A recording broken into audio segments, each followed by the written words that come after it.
गुरुग्राम के मानेसर इलाके में महापंचायत का आयोजन किया गया। इस महापंचायत में कुल 30 गांव के लोगों ने हिस्सा लिया। इस महापंचायत को मानेसर के ही 4 गांव ने बुलाया था। दरअसल साल 2011 में मानेसर इलाके के इन 4 गांवों की 1128 एकड़ जमीन को सरकार ने अधिग्रहण किया था और किसानों का ब्याज अभी तक सरकार ने नहीं दिया, जो तकरीबन 900 करोड़ रुपए के आसपास है। और ऐसे में इन 4 गांवों ने पहले ही नगर निगम चुनावों का बहिष्कार कर दिया था। अब इन 4 गांवों ने नगर निगम में शामिल हुए सभी 30 गांवों को इकट्ठा किया और उनसे अनुरोध किया कि सरकार लगातार उनके साथ भेदभाव कर रही है। और यही कारण रहा कि तमाम 30 गांव इस महापंचायत में शामिल हुए और इस महापंचायत में कई बड़े फैसले लिए गए।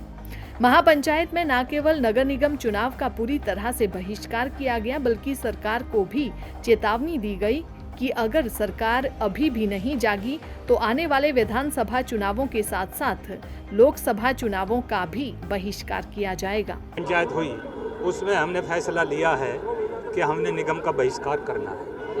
हमारे 30 गाँव में जितने भी सरदार यहाँ बैठे थे उनकी हमने ड्यूटी लगा दी है।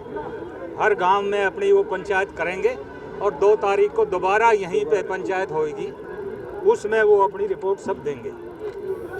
उसके बाद निगम हमने ना चाहिए, निगम से हम खुश नहीं हैं। निगम के अलावा क्या चीज़ है?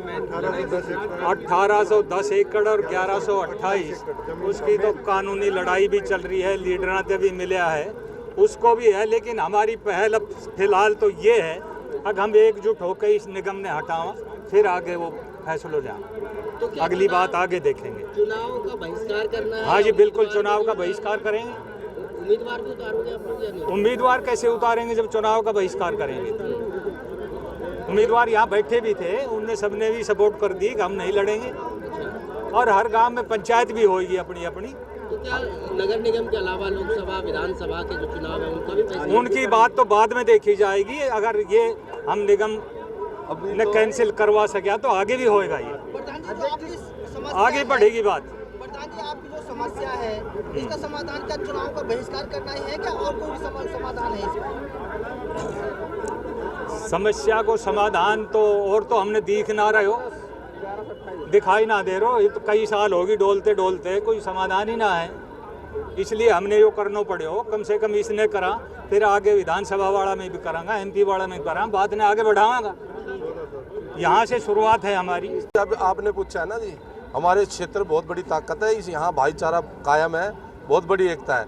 आज जो हमारी पंचायती 4 गांवों ने जो बहिष्कार किया था 1128 और 1810 एकड़ के मुद्दे को लेकर, क्योंकि जो हमारी मांग है उसको सरकार सुन नहीं रही है। आज इतनी भारी संख्या में लोग 30 गांवों से तो आए हैं और जो आसपास के क्षेत्र के लोग हैं वो भी हमारे इस समर्थन के लिए आए हैं। और आज हमने ये डिसीजन लिया है, जो पंचायत फैसला हुआ है, लगभग गाँव ने आने वाले समय में चुनाव का बहिष्कार करने का निर्णय लिया। लेकिन अध्यक्ष जी ने फैसला है कि आप लोग अपने गाँव में एक बार फिर दोबारा पंचायत करो, हर आदमी को अपने साथ जोड़ो, ताकि आने वाले समय में किसी प्रकार की कोई दिक्कत ना आए। और जो हमारे सारे भाई हैं, हमें पूरा विश्वास है, चाहे वो हमारे 30 गांव हो, चाहे इसमें यहाँ बनी हुई सोसाइटियाँ हैं, RW के प्रधान हैं, वो सब हमारे साथ आएंगे। और आने वाले जो 2 तारीख की पंचायत है उसमें हम हमारे जितने RW के प्रधान वगैरह हैं उन सबको भी इसके लिए बुलाएंगे। और हम पूर्ण रूप से, अगर सरकार ने हमारी बात नहीं मानी तो हम इन चुनावों का बहिष्कार करेंगे। सरकार की एक मिनट इसमें विषय ये था कि हमने कुकड़ोला, फाजिलवाद, श्रावण और नैनवाल 4 गांवों ने मिलकर एक पंचायत करी थी 19 तारीख को नैनवाल के मंदिर में। और हमने 4 गांवों ने ये फैसला लिया था कि हम निगम के चुनाव का वोटिंग का बहिष्कार करते हैं। हम वोट नहीं डालेंगे, ना कोई पार्षद का कैंडिडेट देंगे और ना मेयर के कैंडिडेट की वोट डालेंगे। पूर्णतः चुनाव का बहिष्कार हमने किया था।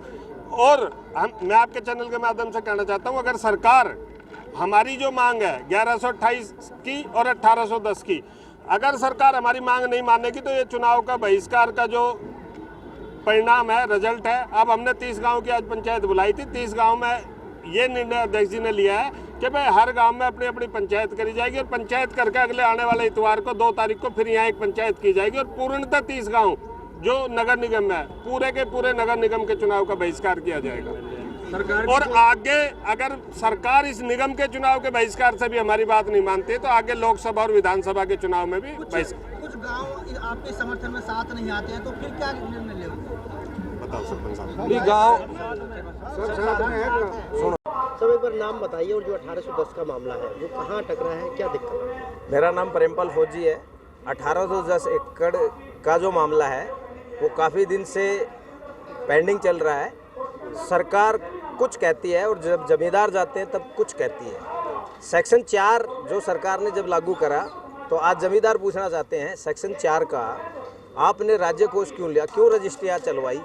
और अब ये नोटिफिकेशन जो पॉलिसी लेके आई हैं, अगर ये हमारे न्यायालय से बचने के लिए और उससे ऊपर उठकर मुख्यमंत्री द्वारा कहा गया ये बयान अगर हम सभी जमींदारों को एक समान रूप से देखेंगे तो आज हमारी HIDC के MD गुप्ता जी, विकास गुप्ता जी, वो सेक्शन 4 का अडंगा डालकर जमींदारों को गुमराह क्यों किया जा रहा है ये समझ में नहीं आता। जमींदार पागल नहीं है। जमींदारों ने 9 महीने से यहाँ बैठकर अपना समय खोया। सरकार एक तो पॉलिसी लाने में डिले कर रही है, ऊपर से नए नए अड़ंगे डाल रही है। इस सरकार ने जमींदारों को मारने के अलावा कोई काम नहीं किया। जब 3600 एकड़ ज़मीन छोड़ी जा सकती है बावल की, तो क्या ये 3000 एकड़ ज़मीन नहीं छोड़ी जा सकती सरकार से? अगर बहुत ही ज़रूरी है तो उचित मुआवजा, बढ़िया मुआवजा 5 करोड़ के आसपास का मुआवजा इस ज़मीन का होना चाहिए था। अभी भी 268 में भी ये कह देना सेक्शन 4 का डंगा लगा के अगर हम 91 उनको देंगे, जिन्होंने 2011 के बाद खरीदी है उनको नहीं देंगे और उनसे पहले वाले के उनको देंगे, तो ऐसा बहुत ही गलत हो रहा है। ना तो किसान इतना पागल है और ना ही किसान अपनी ज़मीन को इस हिसाब से छोड़ेगा। अगर सरकार इसी मुताबिक चलती रही तो हम किसी भी चुनाव को बहिष्कार के अनुसार ही देखेंगे और किसानों को कमज़ोर ना समझे। अगला फैसला ये महापंचायत के बाद किसान इस रूप में लेंगे कि सरकार कभी सोच भी नहीं पाएगी कि क्या हुआ था। तो मेरी मुख्यमंत्री जी ने विधानसभा में अपने मुखारबिंद से बोला कि समान रूप से देखेंगे, तो आज ये गलत चीज़ क्यों की जा रही है? मुख्यमंत्री से हमारा हाथ जोड़कर निवेदन है कि इसको जल्दी से जल्दी सुलझाए, नहीं तो हम किसी भी चुनाव में कोई प्रतिक्रिया नहीं करेंगे। जय हिंद, जय भारत।